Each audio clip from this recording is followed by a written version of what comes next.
تو اس کو یہ کہنے کی ضرورت تو نہیں کہ کلفی مت کھائیے گا، ٹھنڈے پانی سے نہائیے گا مت، نہا کر ٹھنڈی ہوا میں نہیں آئیے گا، اے سی چلا کر فل اسپیڈ میں آپ اس کے نیچے اپنی قمیض اتار کے سوئیے گا نہیں. یقینی سی بات ہے احتیاطیں تو کرنی پڑیں گی. جہاں نماز کے فضائل بیان ہوئے یا ان الصلاۃ تنہی عن الفحشاء والمنکر کی خبر دی گئی ہے، یہ خبر ہے نا، کوئی انشاء تو نہیں ہے، اللہ کی خبر، اور اللہ کی خبر بالکل سچ اور حق ہے.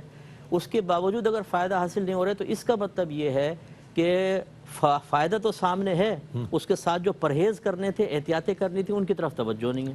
ٹھیک ہے. نماز اس وقت کامل و اکمل ہوتی ہے اور یہ فائدہ دے گی کہ سب سے پہلے علم. نماز کی پوری شرائط میں پہلی کیا ہے؟ طہارت. طہارت کے اندر وضو ہے، غسل ہے، کپڑے پاک کرنا، نجاستوں کی پہچان، یہ سب ہونی چاہیے. اس کے بعد پھر نماز کی شرائط دیگر، پھر فرائض واجبات، نماز کن چیزوں سے ٹوٹ جاتی ہے، پھر خشوع و خضوع کا مسئلہ. ان سب کے ساتھ پھر اللہ کا خوف بھی ہونا چاہیے. ایک بزرگ تھے، وہ کسی جگہ گئے، قاضی صاحب واز کر رہے تھے تو لوگ رو رہے ہیں ان کے واز میں، اور بہت ہی مطلب رقت انگیز منظر. لیکن جب وہ باہر نکلے دیکھا تو سب چوری چکاری اور بازار میں خراب چیزیں. سوچا کہ اتنا پر تاثیر بیان اثر باہر کیوں نہیں ہوتا. تو ایک دفعہ وہ واز کر رہے تھے، وہ اس کے گھر چلے گئے یہ بزرگ. تو خادمہ نکلی کنیز، اس سے پوچھا کہ یہ سچ سچ بتانا، میں فلاں ہوں. اپنا تعارف کرا دیا کہ یہ قاضی صاحب گھر پہ آتے ہیں، کیا کرتے ہیں؟ تو کہنے لگے جب آتے ہیں نا تو شراب منگاتے ہیں اور کہتے ہیں کہ کہہ کے اللہ رحمان اور رحیم ہے. میں کہتی ہوں اللہ رحمان رحیم ہے تو پیک بھر کے پی لیتے ہیں. فرمایا جب آج وہ یہ کہیں نا تو جواب میں کہنا وہ رحمان رحیم ہے لیکن قہار و جبار بھی ہے. ان کا ٹھیک ہے. وہ آیا، جب اس نے پینے لگا تو اس نے جملہ کہا، وہ جام ہاتھ سے گر گیا. تجھے کس نے بتایا؟ کیا کہ فلاں بزرگ نے. اسی دن توبہ کی. اگلے دن جب واز کیا تو وہ حضرت کہتے ہیں کہ لوگ جب باہر نکلے تو گناہ ختم، بہت سارے لوگ بچ گئے. اصل چیز کیا ہے کہ ہم اللہ کی رحمانیت کا یقین ہے. ٹوٹی پھوٹی نماز پڑھ کے اللہ تعالیٰ قبول فرمائے گا. لیکن اگر میں ٹیبل بناتا ہوں نا تو یہ نہیں کہوں گا گاہک قبول کرے گا، اسے میں بالکل سنواروں گا. اگر مجھے یقین ہے بے توجہ سے بناؤں گا تو اس کے مجھے ملیں گے 500 روپے، توجہ سے کروں گا تو 5 لاکھ ملیں گے. تو میں 10 لاکھ کا کام کروں گا تاکہ 5 لاکھ تو کنفرم ہو. بس یہ بڑا مسئلہ ہے کہ ہم نماز کو صرف سر سے بوجھ سمجھ کے اتارتے ہیں، اس کے لوازمات پورے نہیں کرتے تو اس کے اثرات کیسے حاصل ہوں گے؟ کیا بات ہے، کیا بات. بس یہ ذہن بنا لیں کہ میں اچھی نماز ادا کروں گا، یہ ایک چیک ہے، چیک جس کو میدان معاشر میں جا کر میں کیش کراؤں گا. جس حضرت نے فرمایا نا اخروی بڑے فائدے ہیں اس کے. اللہ کی بارگاہ میں جب ہم نماز کو کامل لے کر جائیں گے، جتنی کامل ہوگی اتنے درجے بلند ہوں گے.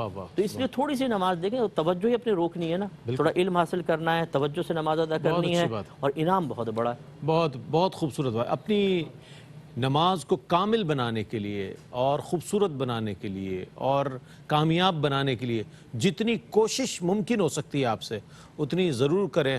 اور حضرت شقیق بلخی رحمۃ اللہ علیہ جہاں دیگر چیزوں کے حوالے سے فرماتے ہیں، وہ فرماتے ہیں کہ اتنی اللہ کی عبادت کرو جتنی اللہ نے تمہیں طاقت دی ہے، جتنی صلاحیت دی ہے. اب انسان خود اپنے اوپر غور کر لے کہ اللہ نے کتنی اسے صلاحیت دی ہے اور کتنی طاقت دی ہے اور ہم کتنی عبادت کر رہے ہیں، تو ہمیں اندازہ ہو جائے گا کہ عبادت کی طرف ہمارے رجحانات کتنے کام ہیں. ایک وقفہ ہے، وقفے کے بعد لوٹیں گے تو ثناخواں حضرات بارگاہ ختمی مرتبت صلی اللہ علیہ وآلہ وسلم میں اپنی عقیدتیں نظر کریں گے. ہمارے ساتھ رہیے گا.